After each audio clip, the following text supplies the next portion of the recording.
Nasawi si dating Department of Public Works and Highways Undersecretary Catalina Cabral matapos na ito ay matagpuan sa malalim na bahagi ng Cannon Road dyan ho sa Tuba, Benguet.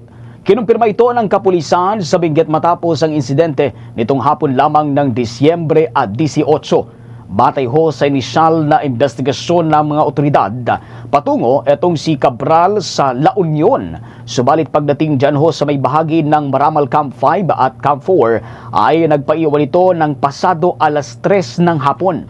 Binalikan ito ng driver ng pasado alas 5 ng hapon at hindi na niya nakita pa ang dating DPWH official.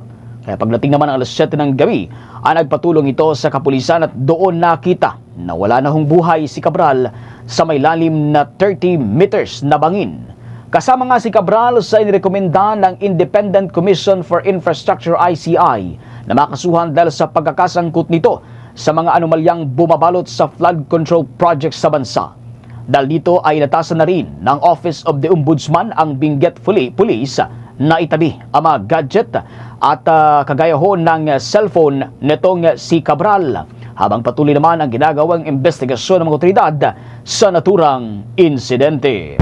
For the most trusted source of news and information, visit our website at www.bomboradio.com. Follow us on Bombo Radio mobile app, Facebook, YouTube, TikTok, and X, formerly Twitter. Like, share, and stay connected. Anytime, anywhere.